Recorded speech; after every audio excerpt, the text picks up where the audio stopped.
Olá, sejam todos bem-vindos e bem-vindas ao ciclo de palestras do curso de Tecnologia da Informação.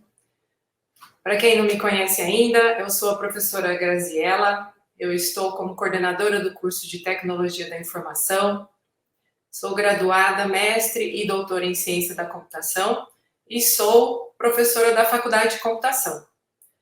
Estou feliz de estar aqui com vocês nesse momento importante em que vamos trazer profissionais do mercado de trabalho, profissionais pesquisadores que virão compartilhar conosco um pouco da sua experiência,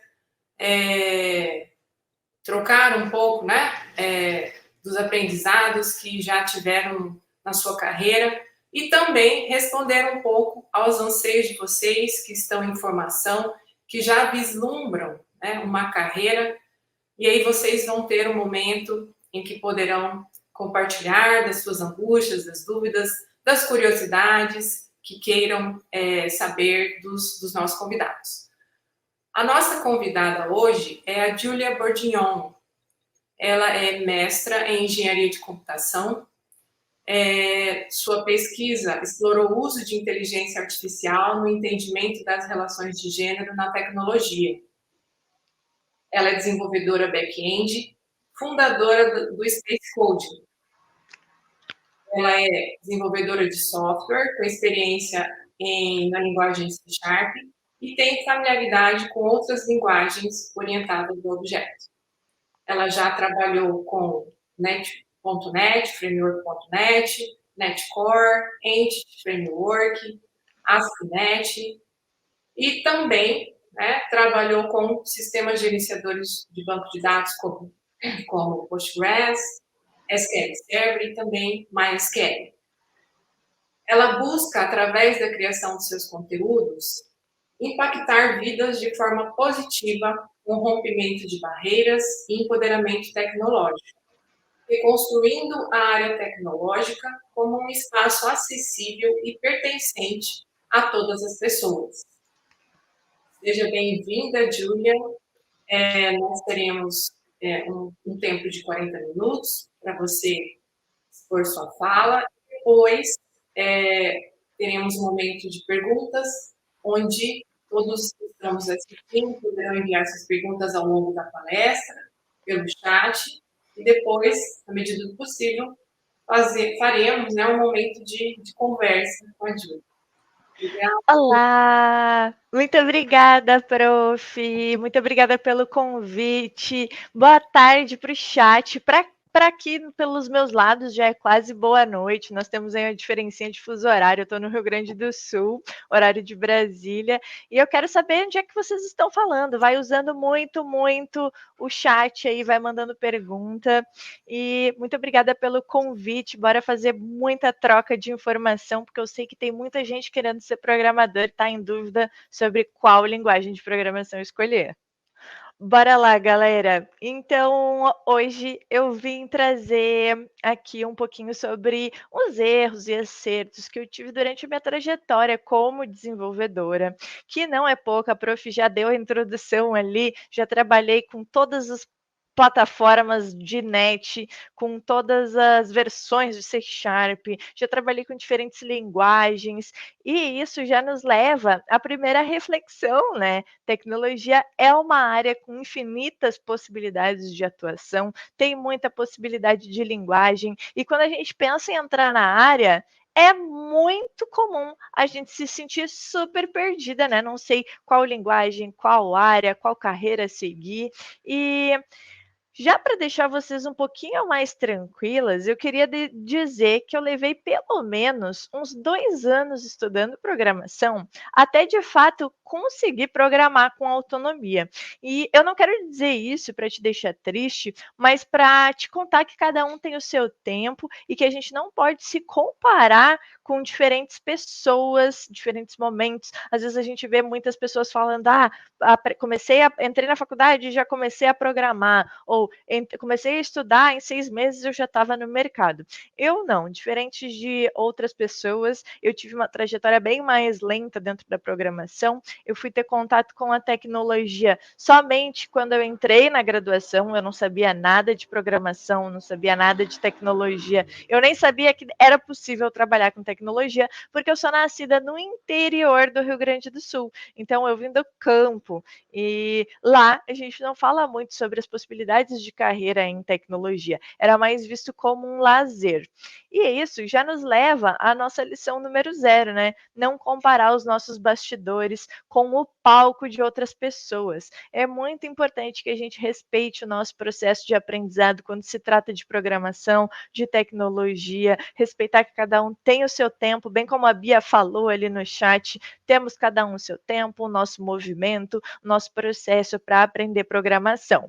Mas eu já comecei a falar, porque a prof me apresentou, mas saudações, galera, eu sou a Gi, para quem ainda não me conhece, eu sou criadora de conteúdo no canal Space Coding, eu falo sobre programação, primeiros passos, tecnologia, programação back-end, e eu gosto sempre de colocar a mãozinha para eu lembrar de fazer a minha apresentação. Eu acho muito importante a gente promover a inclusão, e eu estou aprendendo um pouquinho de Libras, mesmo sendo da tecnologia, mesmo lidando apenas com máquinas. É muito importante a gente traduzir cada vez mais a comunicação em tecnologia e promover a inclusão de pessoas dentro da área. Então, para quem está aí me acompanhando, o meu sinal é esse aqui, porque eu uso alargadores, e eu trabalho aí na área já faz uns 10 anos, sempre fui da área de tecnologia e hoje eu tento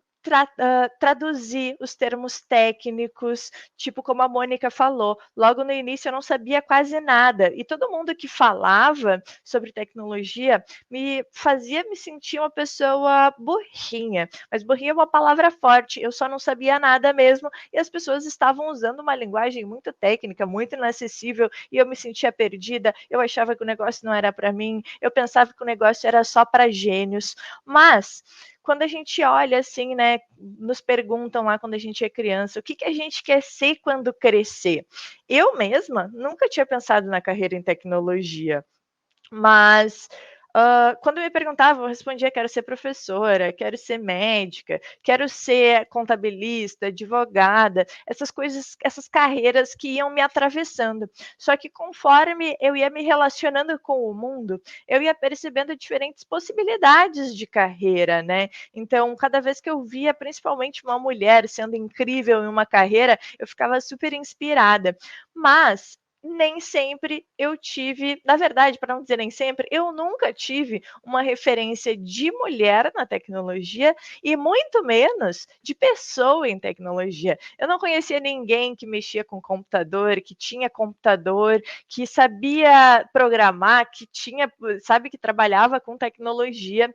E então eu nunca considerei essa possibilidade de carreira. Eu fui só considerar mesmo quando eu entrei no curso de sistemas de informação lá no ensino médio. Lá no ensino médio, a gente tem que fazer a escolha, né? Chega aquele momento, a gente fica, e agora? O que que eu vou fazer de fato, né? O que que eu quero executar? Eu quero trabalhar, eu quero ser dona de casa, eu vou continuar estudando. Para mim era muito claro que eu queria continuar estudando. Sempre gostei muito de estudar todas as disciplinas, todas as matérias da escola. Eu era uma pessoa super interdisciplinar. Eu gostava de português, de artes, de educação física, eu gostava de todas essas disciplinas, eu era boa tanto em exatas, mas eu era melhor ainda em humanas, até ouso dizer aí, se tem alguém de humanas, não se sinta excluído da tecnologia, porque eu ainda me considero uma pessoa de humanas, e por que que eu acabei em sistemas de informação, né? Eu estava pensando assim, quando eu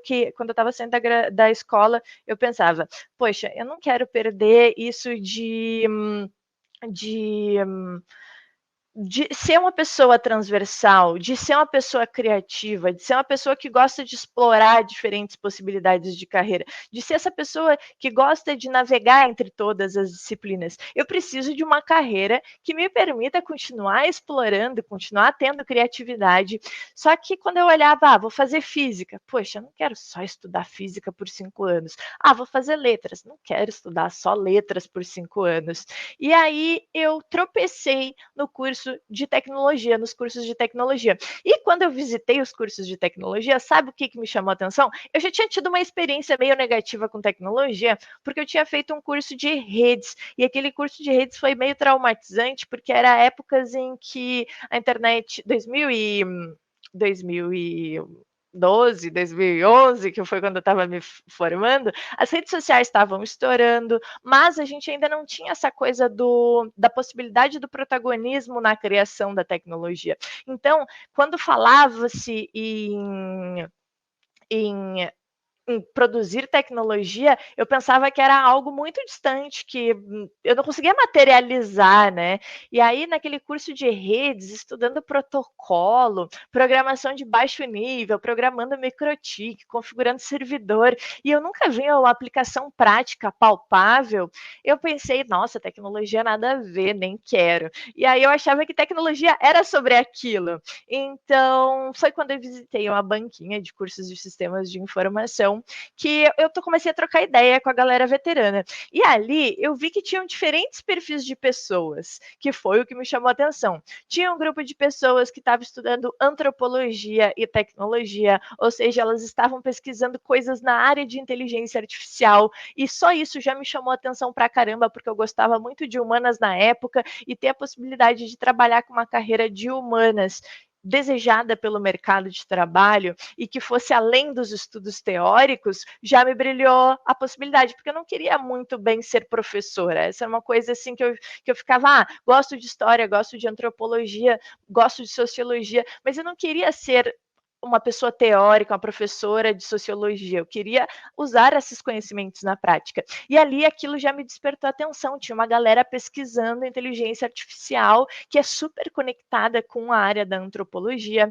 Aí eu dou uma voltinha, tinha uma pessoa que estava fazendo uma pós em bioinformática, fazendo pesquisa sobre genes e programando e fazendo programação estudando a cadeia de genes de genética dentro de aplicações, e eu olhei aquilo estudando sociedades artificiais de animais, e eu, nossa, eu gosto muito de biologia, que legal. E aí eu olho para o outro lado, tinha uma pessoa mostrando um ERP de contabilidade, super falando ali sobre regras contábeis, administração de empresa, e aí eu, estralei. Acho que sistemas de informação é um curso para mim, porque conforme eu for desenvolvendo a curiosidade por diferentes áreas, eu posso trazer isso e atravessar isso com tecnologia. E isso é o que mais me deixa otimista com cursos de tecnologia, a possibilidade da gente aplicar em qualquer área que a gente tem interesse. Muito mais do que isso, a gente sempre aproveita os nossos backgrounds. Eu já vi aqui no chat que teve gente que a primeira graduação foi em design de moda, teve a outra pessoa aqui que a primeira formação é em direito, e se tu for olhar, e se tu gosta ainda dessas áreas de primeira formação, tu consegue muito trazer todo o teu background, toda a tua experiência, todos os conhecimentos para dentro da tecnologia e construir coisas incríveis a partir da tua perspectiva.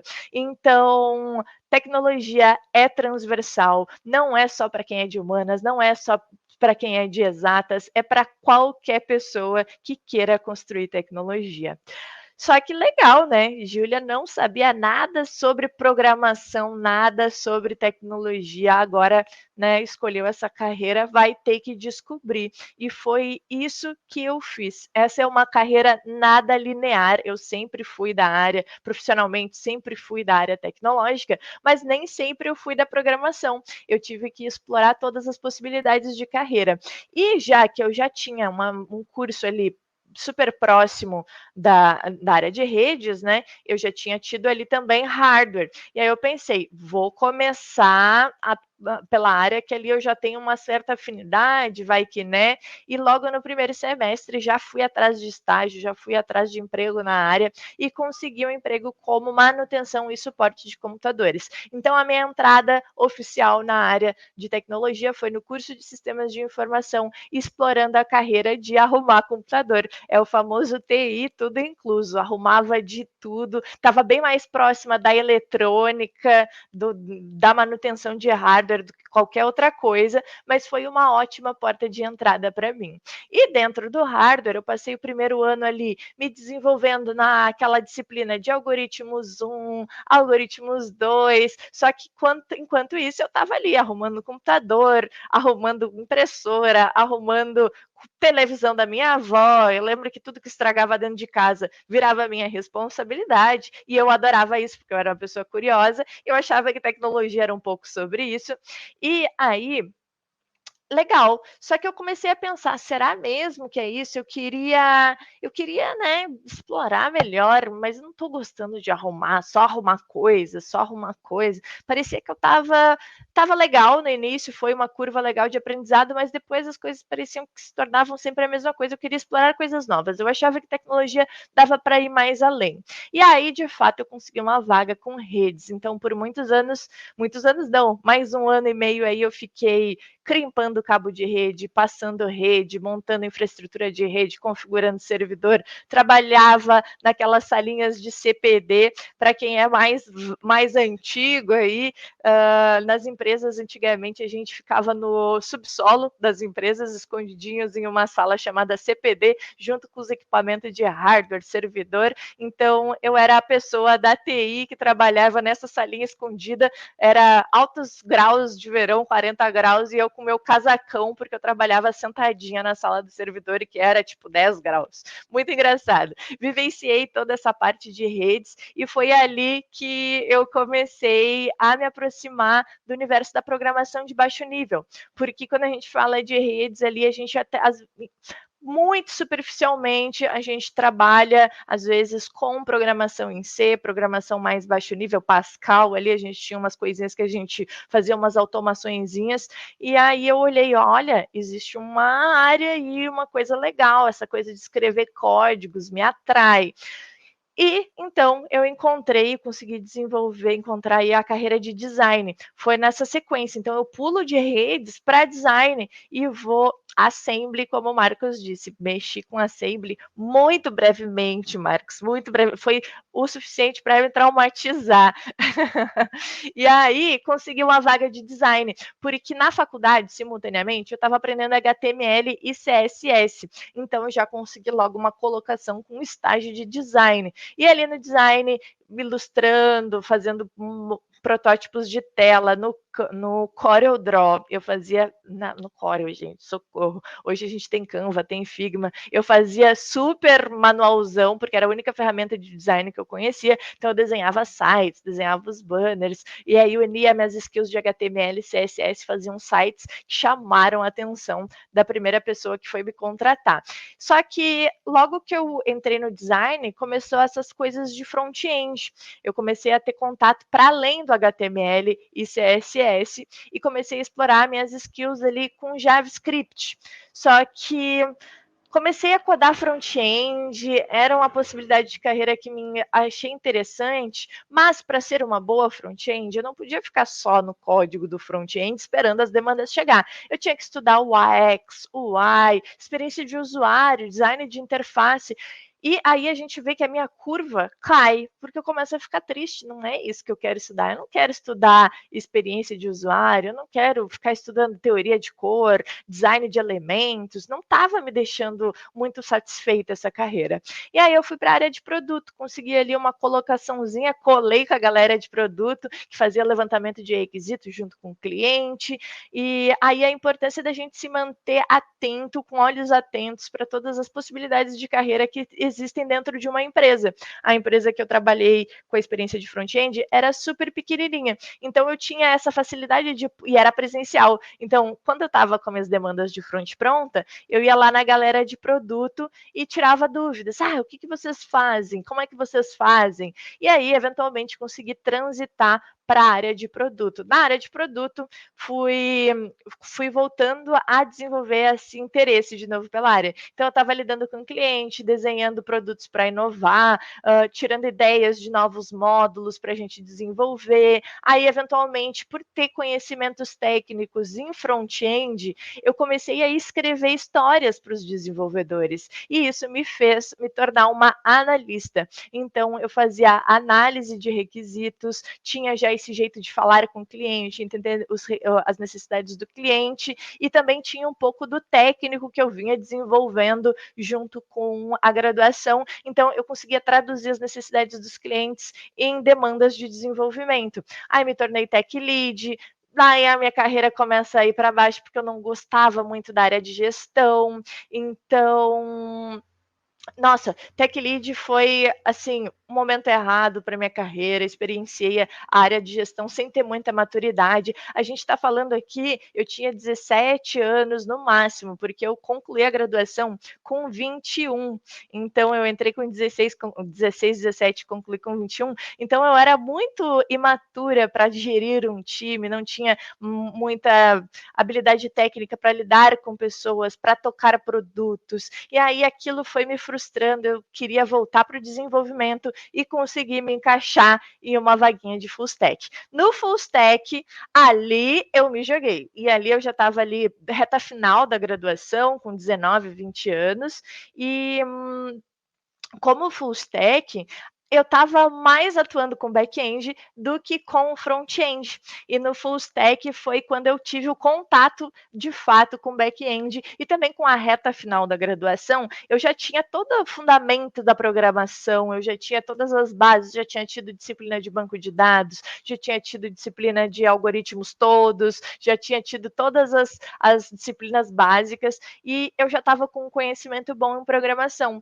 E foi no full stack que eu descobri que eu gostava muito de programar, mas que eu gostava muito mais de back-end. Como eu dei continuidade para minha graduação estudando na pós, porque eu me formei muito cedo e eu ainda estava sedenta pelo universo acadêmico, eu entrei no mestrado. E no mestrado, a gente tem muitas disciplinas didáticas de programação. E aí a gente ensina a dar aula de algoritmos, a gente ensina a dar aula de complexidade algorítmica, todas essas camadas, né, que a gente tem, que a gente aprofunda no mestrado. E no mestrado, de fato, eu me aprofundei em back-end. E foi ali que eu descobri a minha paixão. E desde o mestrado, eu sou só desenvolvedora back-end. Hoje eu sou desenvolvedora especialista em back-end. E a nossa lição número 1 é que descobrir o que a gente gosta é um processo de autoconhecimento. Não tem como a gente delegar para um influencer, delegar para um professor, delegar para alguém decidir qual vai ser a nossa carreira. A gente tem que ir lá, meter a cara, errar, gostar, não gostar, descobrir o que a gente gosta e o que a gente não gosta. Isso faz parte do processo de autoconhecimento e todas essas experiências que eu tive no passado, com certeza contribuem para a profissional que eu sou hoje, porque hoje eu tenho uma visão que eu consigo trabalhar com qualquer área que tu me largar, porque eu já tive experiência com back-end, com front-end, com design, então eu consigo trocar com diferentes áreas. Então, nenhum desses anos que eu estive em outras áreas sem ser a de back-end, que é a que hoje eu sou apaixonada, foram desperdiçados, porque tudo isso contribui para a profissional que eu sou hoje. Mas vamos para o assunto que importa, que a gente veio aqui falar, né? Qual linguagem de programação escolher? Será que a linguagem... E aí a gente chega naquela primeira dúvida, né? Será que a linguagem de programação que eu escolhi vai morrer? Logo que eu cheguei na área, deixa eu até contar para vocês uma história muito engraçada, que a minha primeira oportunidade como back-end, de fato, foi com a linguagem de programação COBOL. E aí muitas pessoas vão dizer, porque COBOL já acabou, porque COBOL já morreu. A gente não pode dizer que nenhuma linguagem de programação acaba, nenhuma linguagem de programação morre. Existem hypes, existem momentos, tempos em que determinada linguagem vai estar mais em alta, outras vão estar mais em baixa. E eu entrei na minha primeira oportunidade com COBOL. E ainda bem que eu não tinha preconceito, porque muitas vezes a gente fica assim, aquilo, né? Não vou aprender, não quero aprender, vou pegar o JavaScript e vai ser JavaScript para sempre. Eu gosto de trabalhar na ideia de que a gente precisa ter os fundamentos bem sólidos. Tendo fundamentos da programação sólidos, tendo ali, saber o que é um tipo de dado, lógica de programação, tudo isso a gente aproveita para qualquer linguagem de programação. E logo que a gente precisa entrar para o mercado, qualquer vaga serve, a gente não pode ficar escolhendo não. Então, se brilhou uma oportunidade com COBOL, eu não vou ficar, eu é que não ia ser boba de ficar escolhendo qual é a linguagem, se tá atual, se não tá. Fui para o COBOL mesmo, aprendi COBOL e me joguei. E isso nos leva à lição número 2. Nós, da tecnologia, não somos estudantes de uma disciplina, nós somos estudantes de problemas, e problemas podem atravessar diretamente as fronteiras de qualquer disciplina ou de qualquer matéria. O que eu quero dizer com isso? Nós não somos estudantes de C Sharp, de COBOL, de JavaScript. Nós somos estudantes de linguagens de programação e, como profissionais da tecnologia, nós olhamos para problemas do mundo real e resolvemos através da tecnologia. A tecnologia que a gente vai utilizar é só uma ferramenta para resolver problemas. Então, eu olhei para isso e pensei, ok, gostei de COBOL, muito legal, mas aqui apareceu uma oportunidade com C Sharp, bora de C Sharp. Tô querendo fazer umas coisas com cloud, COBOL não tinha integração com a internet, ainda não sei se tem. Aí a galera que trabalha no Banco do Brasil, me conta aí se a galera já conecta COBOL com a internet, mas na época que eu trabalhava, esse era um desafio, a integração do COBOL com sistemas web. E aí eu pensei, não, eu quero trabalhar com cloud, quero trabalhar com umas coisas mais alto nível ali, pensei, vou para o C Sharp, apareceu essa oportunidade, sem problemas, vou trocar de linguagem, vou me embora.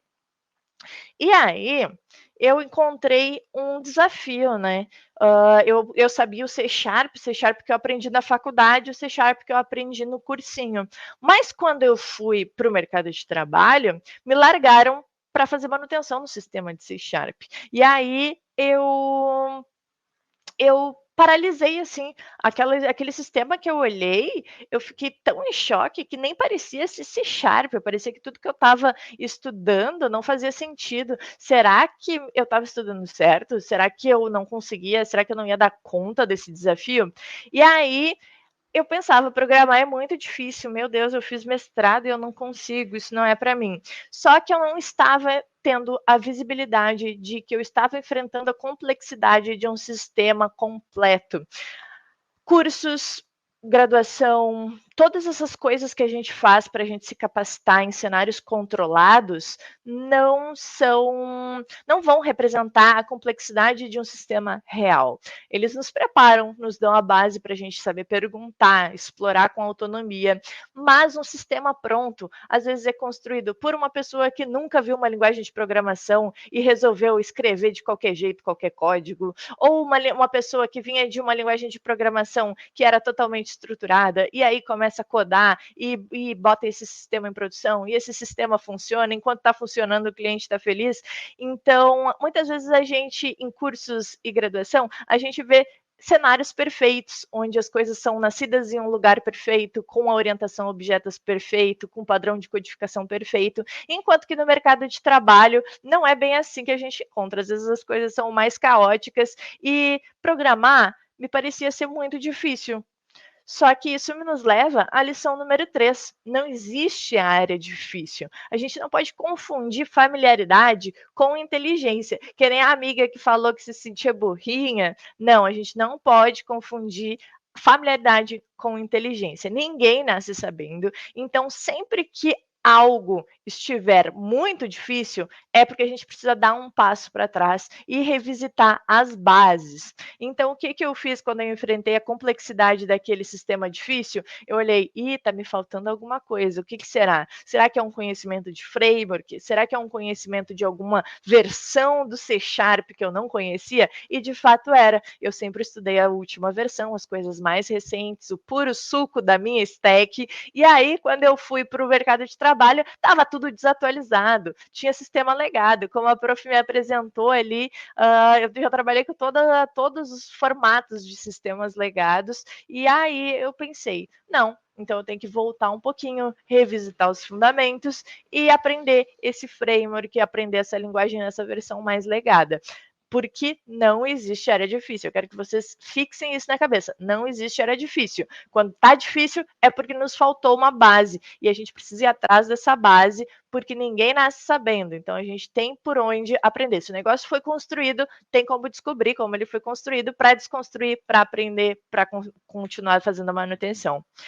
E uma coisa que era muito frequente logo que eu comecei os meus estudos, era copiar tutorial. E aí eu comecei a questionar, né, será mesmo que esse método de estudo tá certo? Eu fazia cópia de na época a gente usava muito Tumblr, eu sou da época da Tumblr, do Orkut, e a gente fazia cópia dessas coisas, dessas plataformas que eram populares.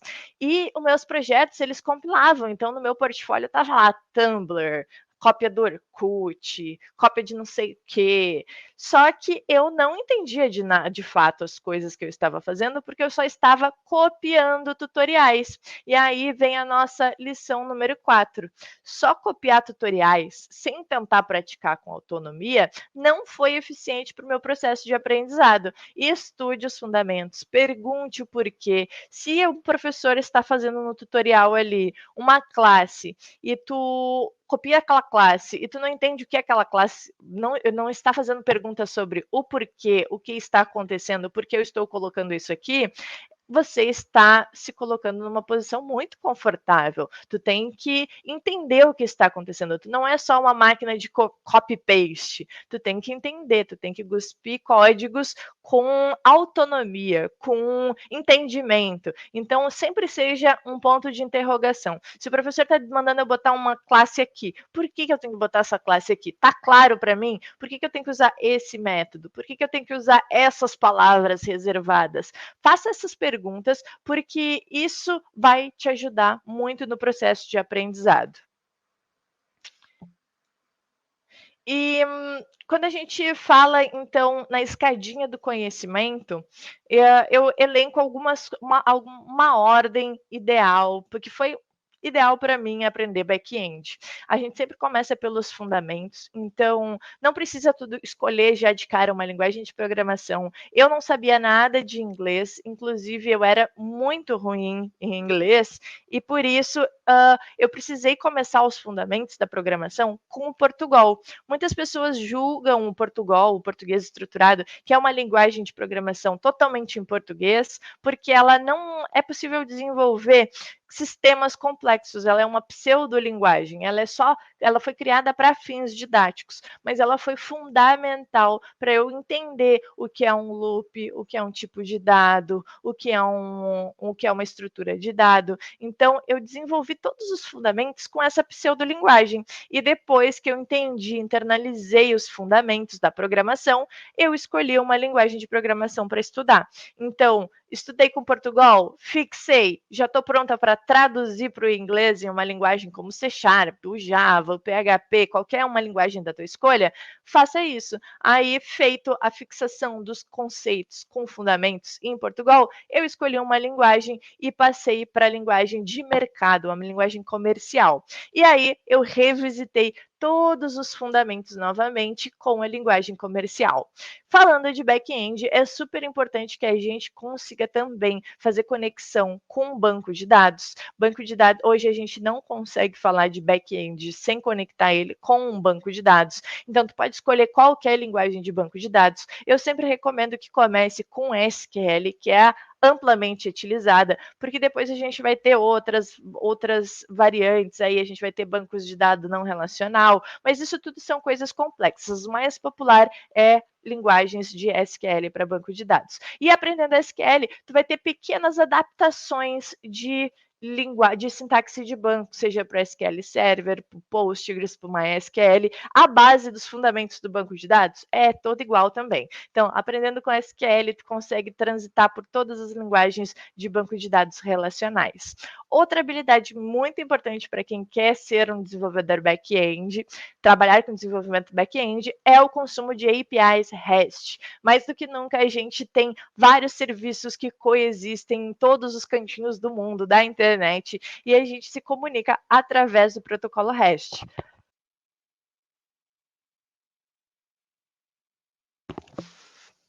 E para isso a gente precisa saber consumir uma API, construir uma API.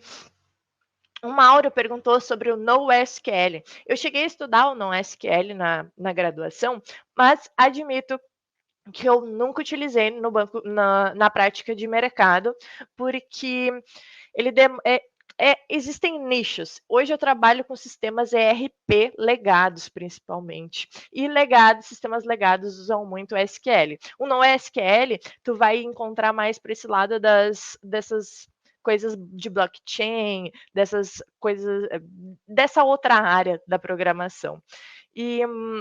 Mas super vale a pena a gente saber o que é. Redes sociais usam muito NoSQL, bancos de dados desse tipo, mas eu nunca utilizei na prática.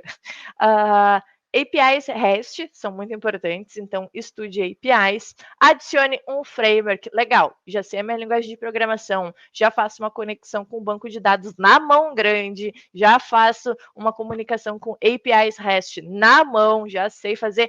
Posso adicionar um framework, afinal, eu já sei os fundamentos de bancos, já sei os fundamentos de consumo de APIs. Agora eu vou usar frameworks, porque frameworks nos ajudam a abstrair tudo que a gente faz com muita verbosidade, com muito esforço, com muitas linhas de código. Por isso que vocês vão encontrar aí na carreira de programação de vocês que existe o dev de framework, que é o dev que não entende o core do que está acontecendo, que não sabe programar sem ter tudo pronto por um framework. Vocês não querem ser uns devs de framework, vocês querem saber como funcionam as coisas para depois adicionar a facilitação. Então, a gente pode sempre. Eu gosto da ideia de sofrer primeiro, sofre para entender, aprende com a linguagem mais verbosa, com a linguagem mais chata e depois adiciona as facilidades. Por exemplo, eu comecei a programar com COBOL, depois eu fui para o PHP, depois eu fui para o Java, depois eu fui para o C Sharp. E quando eu cheguei no C Sharp, como eu já sofria bastante com o Java, com toda a verbosidade, com toda o engessamento que tem o Java, o C Sharp, que é ali um upgrade, ele foi muito mais fácil. Quando eu sentei para escrever em C Sharp, eu olhava, é só isso. E aí, quando eu sentei para escrever em Python, é só isso, porque o Python ainda ele consegue ser mais enxuto, mais abstrato que o C Sharp. Então, se a gente aprende sofre no início, depois tudo fica mais tranquilo, tu não sofre mais nada. Então, adiciona o framework depois que tu já domina os conceitos da tua linguagem de programação. Então, começar pelo framework vai te tirar uma base de conhecimentos que eu considero muito boa. Depois adiciona testes, e aí tem teste de unidade, teste de integração, vale dar uma estudadinha em todas as possibilidades de teste que a gente implementa em um software e descobre como que bota o teu sistema desenvolvido no mundo, que é a parte de deploy. Mas isso é lá para o finalzinho do teu processo de aprendizado aí para a montagem do teu primeiro portfólio. Junto com tudo isso, eu botei uma linha com outro lado. Eu também considero super importante, desde os princípios, essa dica ninguém me deu e eu aprendi a programar errado e depois eu tive que desaprender e reaprender. Logo que eu comecei, ninguém falava sobre o tal do código limpo, das boas práticas de programação. Toda linguagem de programação tem boas práticas. É essencial que a gente leia esse manual. É um manual que vai te dizer como botar o nome de uma variável, como botar o nome de um método, como escrever o código. E aí, tu vai se sentir, tu vai ter um guia de estilos. O nome disso é convenções de codificação da linguagem de programação. Então, o programa em C Sharp, escreve ali, convenções da linguagem de programação. C Sharp. E aí tu vai cair num documento que vai te ensinar a escrever os métodos, dar nome para os métodos, fazer comentários, organizar o teu código. Já aprende com base nesse manual, porque daí tu vai para o mercado de trabalho super preparado e isso já vai te ajudar a entender o código. O código limpo, Armando, não se relaciona diretamente com o Solid, porque o Solid já cada letrinha significa uma coisa, e isso já é um conceito um pouco mais complexo. Tu tem que estar com os fundamentos. Eu acho que esse é um nível de conhecimento assim um pouquinho mais avançado para quem já está programando, quem já fez o primeiro sistema, aí lê o Solid e refatora os primeiros códigos. Para entrar no Solid, a gente precisa já ter feito um sistema de ponta a ponta e aí voltar ajustando ele.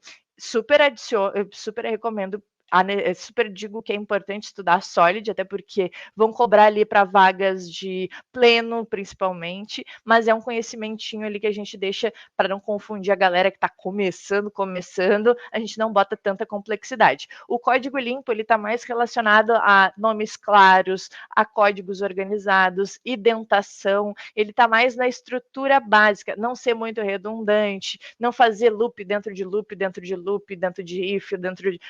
organizar o código da maneira mais enxuta possível, seguindo os padrões universais da tua linguagem de programação. E também recomendo que tu estudes soft skills, porque hoje o que mais hoje já não cabe mais esconder desenvolvedores no galpão das empresas, né? Antes a gente tinha a salinha do CPD, a gente ficava escondido, não falava com ninguém, e hoje nas empresas a gente tem setores de TI, hoje a gente tem andares de TI, a gente tem times de tecnologia. Então é preciso desenvolver habilidades de comunicação, capacidade de empatia, de saber se comunicar com as pessoas. Então não cabe mais aquilo de que desenvolvedor é uma pessoa antissocial que não se comunica com ninguém, que não sabe falar e que só lida com máquinas. Então desenvolve tuas soft skills aí que é necessário. E outro erro que eu cometia muito lá no início era praticar só no tempo livre. Eu sei que é complicado.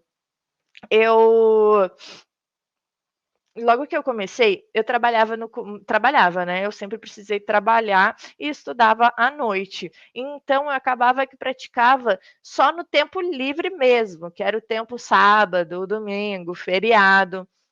Só que eu perdi muito tempo nessa etapa, porque eu ia lá, estudava pra caramba no sábado, estudava o dia inteiro. Domingo já estava cansada, mas ia lá e estudava com bastante intensidade. Na segunda, que era o momento de manter ali os meus estudos, que eu ainda estava muito empolgada com o final de semana, eu já tinha voltado para o trabalho, já tinha aula de noite e ficava um pouco puxado estudar. Então, no dia 4, estava exausta da minha rotina de estudos, e aí eu ficava sem estudar até o próximo final de semana ou até o próximo dia que eu tivesse energia para me focar pra caramba, ficar um dia inteiro estudando programação no segundo dia, e era um ciclo assim. Só que o que eu perdi muito tempo nessa etapa, porque quando eu ia retomar depois de uma semana o que eu tinha visto na semana passada, eu tinha esquecido tudo. E não tudo, mas boa parte. E eu tinha que recomeçar desde o início os meus estudos, porque eu tinha perdido os conceitos. E aí isso nos leva à lição número 5, que a constância foi muito melhor que a intensidade, porque é muito mais legal a gente estudar um pouquinho todos os dias, seja 30 minutinhos, para não perder os conceitos, deixar sempre fresquinho ali o conceito da programação na nossa cabeça e incrementando ele aos pouquinhos, sem ansiedade, e manter uma constância ao longo de várias semanas, do que se jogar no primeiro dia, se jogar no segundo dia e ficar vários dias sem estudar. Isso é super comprovado. Existem várias teorias de ensino de aprendizado que comprovam que a constância é muito melhor que a intensidade na hora de fixar conhecimento. Mas, começando a estudar todos os dias, eu ficava meio, videoaula, vou estudar videoaula. Videoaula de novo, videoaula. E eu sou uma pessoa que eu perco interesse numa matéria quando o formato da aula não me chama muita atenção, assim. Eu vou perdendo interesse, vou deixando de estudar, daqui a pouco já não estou mais estudando.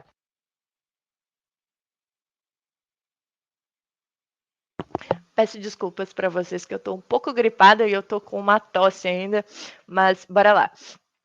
E aí, né, todos os dias videoaula, muito chato, não quero saber de estudar mais com videoaula, estava de saco cheio de ter que dar play. E isso nos leva à lição número 6. Existem muitas formas de aprender. Tu pode aprender programação assistindo uma videoaula, ouvindo um podcast, praticando programação, lendo ou escrevendo sobre o assunto. Então, eu gosto de combinar todas as formas. Hoje eu crio conteúdo em vídeo, mas também gosto de... Hoje eu gosto de criar conteúdo para explicar conceitos, mas eu comecei criando conteúdo para fixar os conceitos que eu estava estudando. Então, um jeito também de fixar o conhecimento é ensinando para alguém. Foi assim que eu comecei a criar conteúdo. E então, Também dá para assistir, então assiste um pouco de videoaula, pratica um pouco de código, programação é prática, então precisa praticar muito. Eu ouvi um podcast, às vezes eu não entendia, às vezes eu ainda não entendo nada que as pessoas estão falando. Eu adoro escutar podcast de arquitetura de software, de DevOps, de QA, que é para eu me familiarizar com os termos, para quando eu ver no mercado de trabalho, já vi alguém falando, acho que usa para isso e para isso. Já ir exercitando uma certa afinidade com os tópicos técnicos. Então, ouvir podcasts pode te ajudar muito nesse processo de aprendizado. Mas como que tu visualiza o teu progresso com programação? Uma das formas de visualizar o teu progresso com programação é documentar o teu processo. Isso nos leva à lição número 7, né? Faça um checklist em roadmap.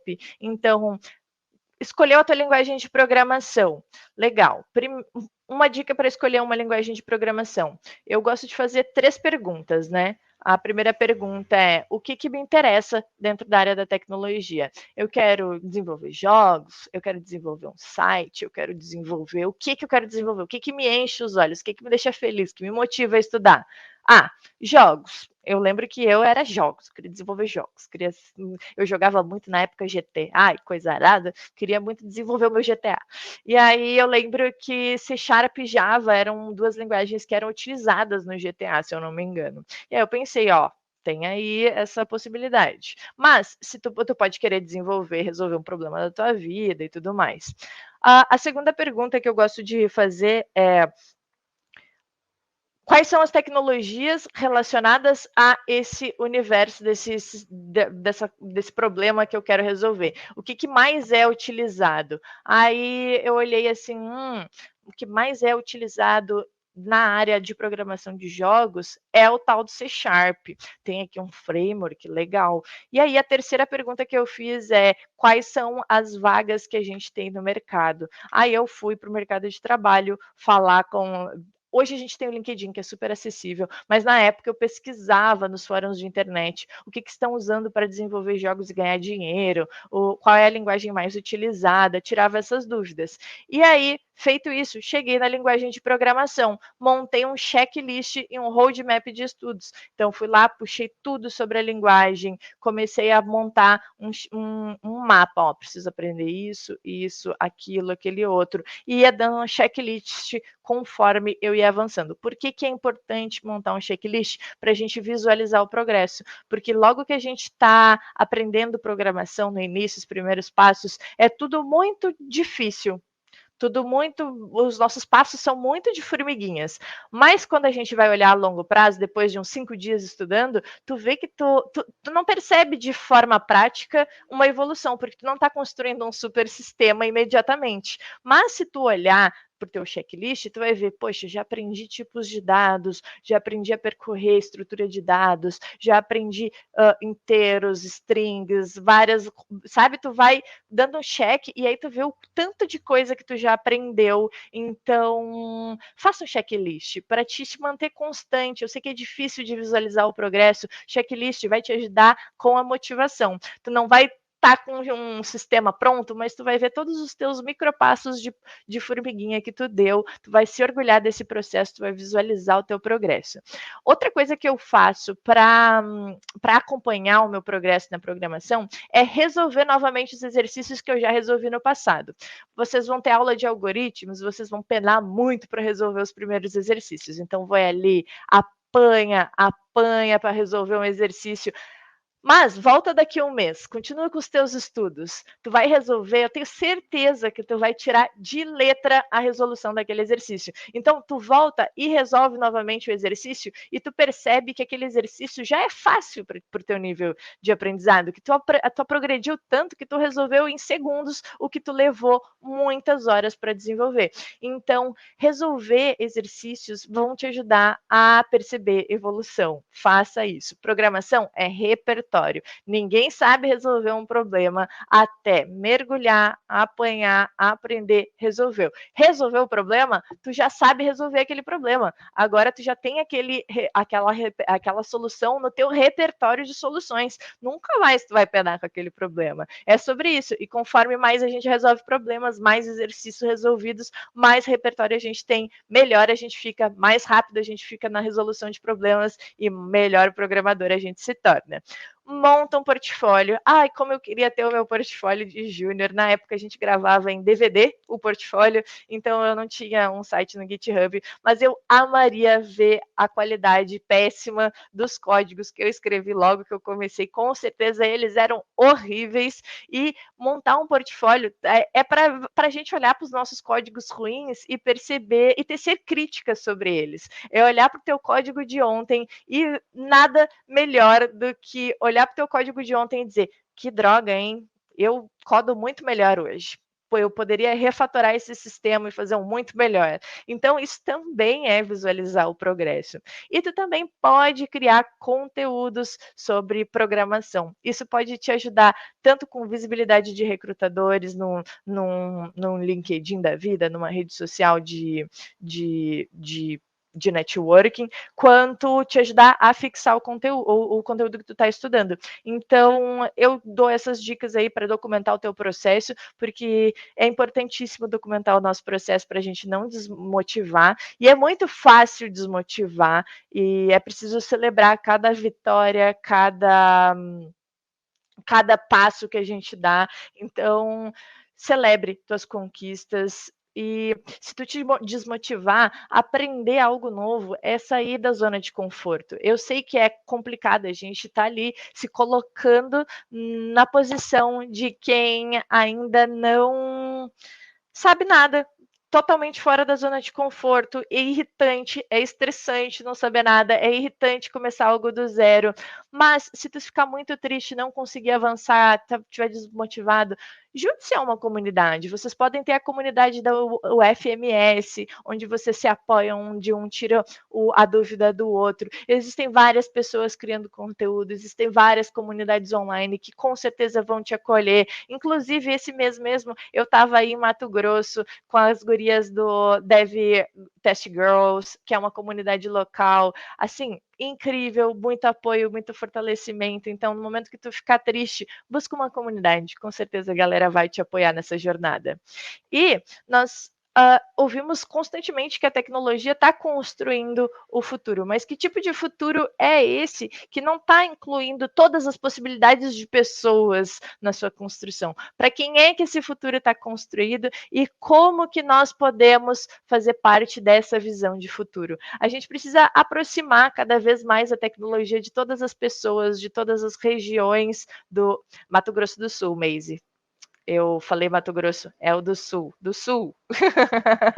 A gente precisa aproximar a tecnologia de todas as pessoas, das mulheres, de todas as comunidades, das periferias. Nós precisamos que todo mundo acredite ser pertencente e capaz de produzir tecnologia, porque nós somos. Não importa de onde a gente veio, a gente é capaz de criar tecnologia com a nossa perspectiva, e a área da tecnologia precisa de nós. Então, se você está meio em dúvida, será que continua a graduação? Será que não? Será que é para mim? Não. Eu tenho certeza que tecnologia é para ti, tu vai encontrar um lugar. Te convido a irmos juntos construir uma tecnologia democrática, acolhedora, colaborativa, mostrar que todo mundo é capaz de construir e protagonizar o futuro tecnológico, porque sim, o futuro é tecnológico. Eu sou muito otimista de que tecnologia vai atravessar todas as áreas, e a gente vai precisar muito de pessoas construindo tecnologia no futuro, porque está chegando, está vendo? Cada vez mais temos aplicativos, sistemas, cada vez estamos mais conectados, e precisaremos de pessoas para escrever esses códigos. E eu convido todo mundo a ser protagonista do futuro tecnológico. Eu espero que esse QR Code leve para o meu Instagram, gente. Eu vou até conferir, que eu não conferi esse QR Code. Mas eu sou criadora de conteúdo no canal Space Coding. Deixa eu ver se eu botei o QR Code certo. Acho que sim. E aí, para quem quiser me seguir e acompanhar os meus conteúdos, é só escanear o QR Code que está na tela. Muito obrigado! E agora vamos para as perguntas.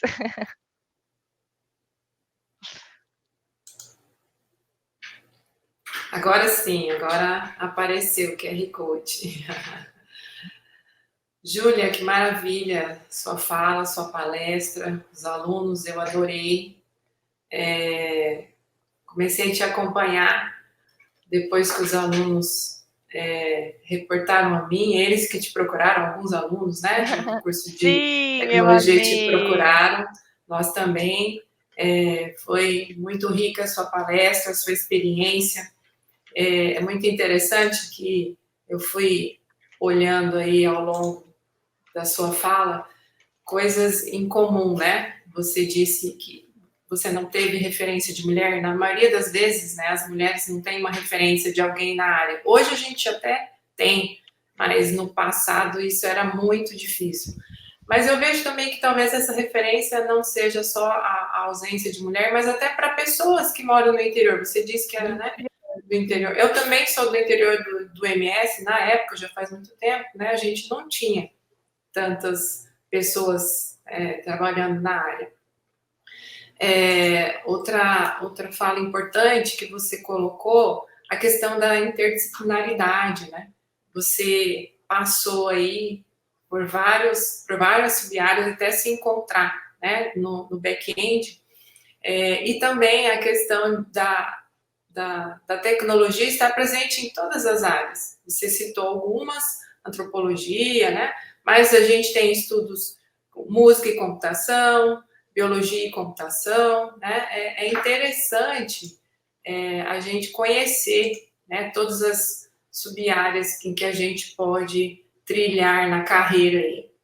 Por isso que eu digo sempre aos meus alunos, na medida do possível, conhecer, né, todas as sub-áreas daquela super área em que ele está se formando. Tem palestra com a Júlia? Vamos assistir a palestra da Júlia. Tem palestra de... Isso, tem palestra de QA? Assiste para Vamos ver o que que assistir. faz, o que fulana tá dizendo, tá falando sobre uma carreira que eu nunca vi, vamos assistir para descobrir o que que é, quando vê algo que me contempla, que me atrai, que me dá vontade de cursar. Exatamente, para a gente conhecer, porque é só assim que a gente vai se encontrar, a gente vai descobrindo e aos poucos, né, vai descobrindo aí o que vai realizar de fato na carreira. Então vamos às perguntas aí. Aqui a gente tem alguns minutos ainda. O Marcos aqui, ele está perguntando não só o Marcos, mas a gente teve várias perguntas ao longo do chat ali, todo mundo preocupado com linguagem, né? Ele pergunta que ele está no curso de ciência dos dados, ele está aprendendo Python, R. Vale a pena focar na linguagem ou se aprofundar em algoritmos, estrutura de dados e lógica computacional? Não só vale a pena, Marcos, quanto como é essencial para o entendimento, assim. Tanto Python quanto R, eles são linguagens de programação e tu vai precisar ter um domínio, principalmente de estrutura de dados, porque a gente está falando de dados, né? Então tu vai manipular dados, tu vai cruzar esses dados e para fazer isso tu vai precisar ter um bom domínio da estrutura de dados e não só isso, tu vai usar também a lógica computacional para entender como percorrer esses dados, cruzar esses dados da forma mais ótima possível. Então, tu vai precisar explorar a otimização de algoritmo.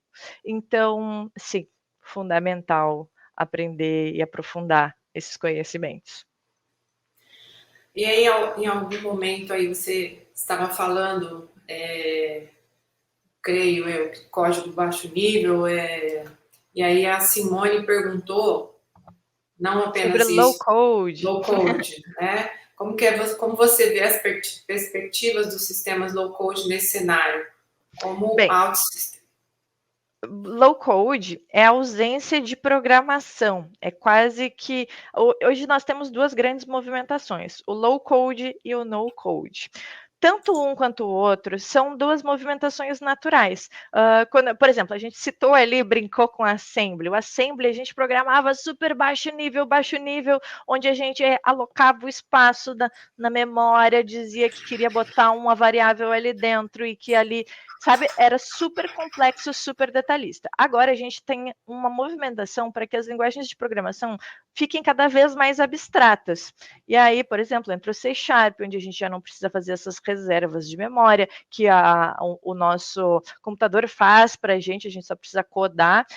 Assim, então, nós temos também o low code, que toda plataforma, como a OutSystem, vai abstrair toda essa camada ali de comunicação com a máquina, de forma que tu faça o desenvolvimento através do clica e arrasta de elementos, de componentes. A gente tem várias linguagens além do OutSystems, que é low code.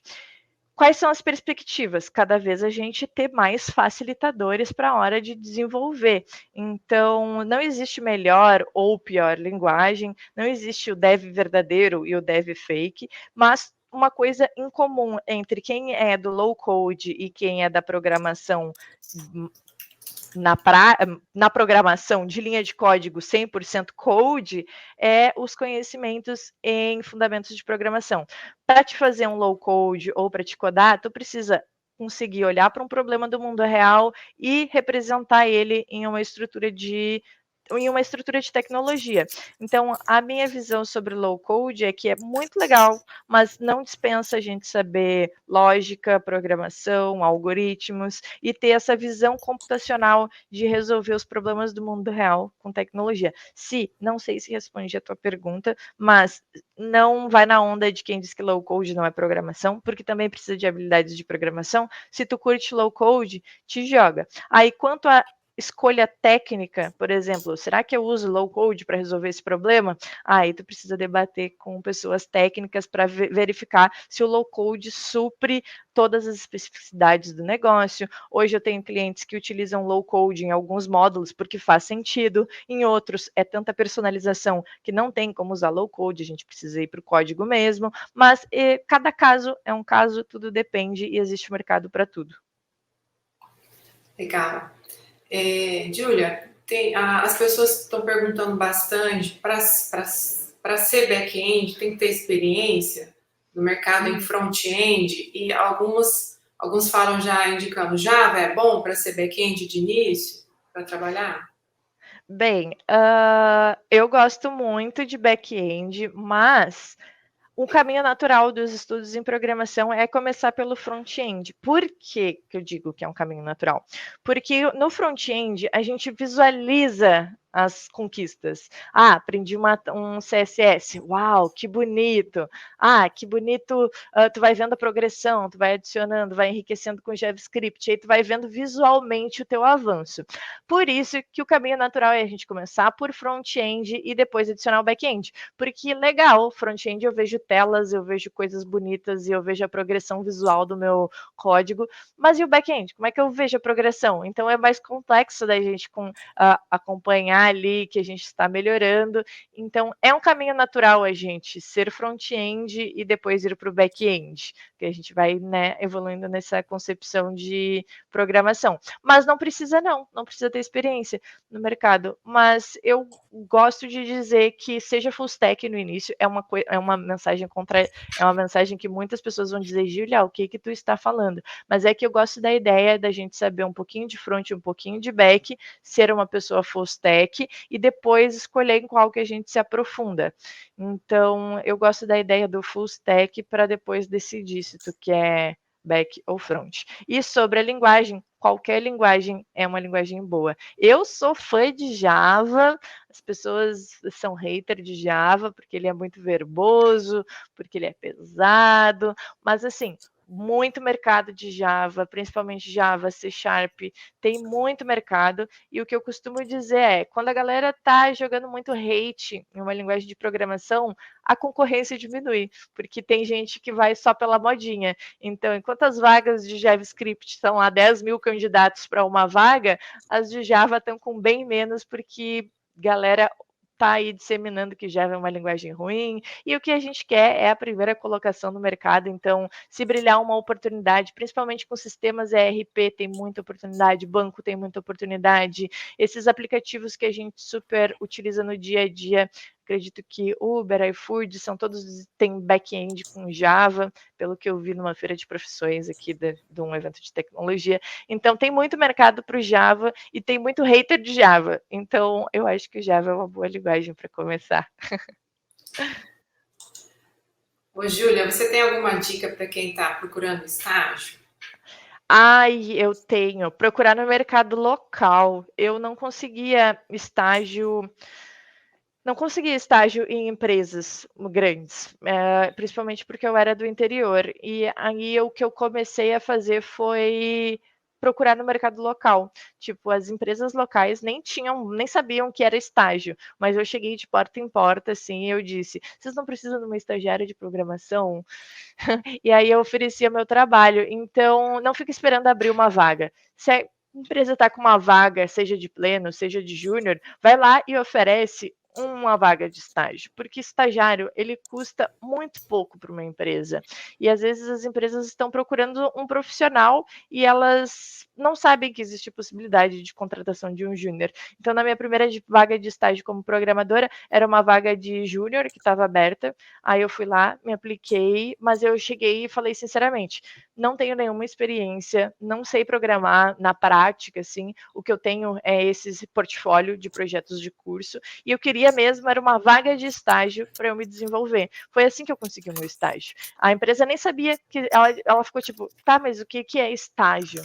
O que é? Eu não sei o que é isso. E aí, quando eu fui apresentando que era um estágio, que era uma jornada de trabalho reduzida, que custava bem menos, eles me contrataram. Então, não fica esperando aparecer uma vaga de estágio. Vai batendo de porta em porta aí e vai no analógico, como fazia os incas e os maias, que eu tenho certeza que pode com mais facilidade brilhar uma vaguinha. Legal, vou fazer mais duas perguntas aqui para a gente caminhar para o final. Tem várias pessoas que perguntaram quais são os principais pontos para entrar no mercado de trabalho na linguagem C#. Quais os principais pontos?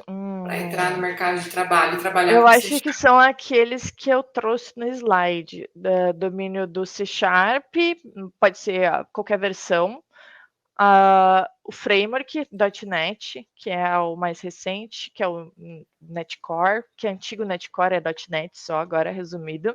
Então, framework, linguagem framework, saber conectar com banco de dados, saber consumir uma API. E boas práticas. É isso, está preparado para se aplicar para vagas de júnior. Certo. E aí, para finalizar o nosso momento de perguntas, o que não pode faltar no portfólio? O mercado espera o quê, né, do recém-formado? O que o mercado não pode faltar num portfólio? Um projeto de ponta a ponta. Não precisa ter diversos projetos. Eu nunca tive diversos projetos. Eu tinha um projeto que era o meu projeto. Ele era um projeto que fazia gerenciamento de um brechó, que eu tinha um brechó quando eu era jovem. Aí, o que eu fiz? Fiz cadastro de produto, fiz emissão de nota fiscal. Conforme eu ia aprendendo, inventei aqui, agora o meu brechó na minha cabeça vai enviar para todos os cantos do Brasil para os clientes. Cadastro de cliente, integração com a API do ViaCep. Então, eu fui agregando nesse meu sistema todos os aprendizados que eu estava adquirindo nos cursinhos, nas atividades que eu participava, nas disciplinas da faculdade que eu fazia. Então, a minha dica é ter um projeto completo, ter um projeto de estimação e enriquecendo ele de forma que ele fique super, enche os olhos de um recrutador. Porque no mercado de trabalho, a gente não tem muitas vezes um problema isolado, um consumo de uma API. A gente tem um super sistema que tem consumos de API, conecta com o banco, que recebe input do usuário. Então, eu acho que faz muito mais sentido um projeto no portfólio completinho, que explore várias habilidades, do que um projeto para cada habilidade isolada. tem feito sentido, assim, pelo que eu tenho, quando eu dou essa dica, assim, a galera diz que faz sentido e que reverbera mais positivamente nas entrevistas, mas analisar, tu criar um portfólio para a vaga que tu está se aplicando, também funciona. Se tu está vendo lá que a vaga está pedindo determinadas hard skills, já cria o teu portfólio pensando nessas hard skills, explorando essas hard skills. E na hora que tu vai para a entrevista, ó, vi que tu pediu essa hard skill aqui. Eu tenho aqui no meu portfólio esse exemplo onde eu aplico essa hard skill nesse contexto e resolvo esse problema.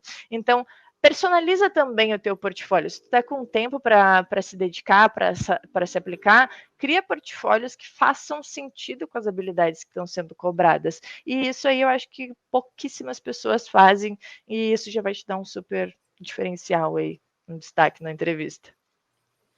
Muito bom. Pessoal, peço desculpas, eu não vou fazer todas as perguntas, chegamos já no nosso horário. Quero Mas a agradecer galera pode me muito. perguntar lá no Sim, Instagram, que eu respondo sim, sempre que puder. sim. Júlia, muito obrigada mais uma vez. Está convidada já para próximas palestras aí. Foi muito enriquecedor a sua fala. Muito obrigada, galera. Um beijão, bons estudos, ótima semana de lives. Muito obrigada pelo convite. Foi um prazer trocar ideia com vocês. Obrigada a todos, pessoal. Até a próxima.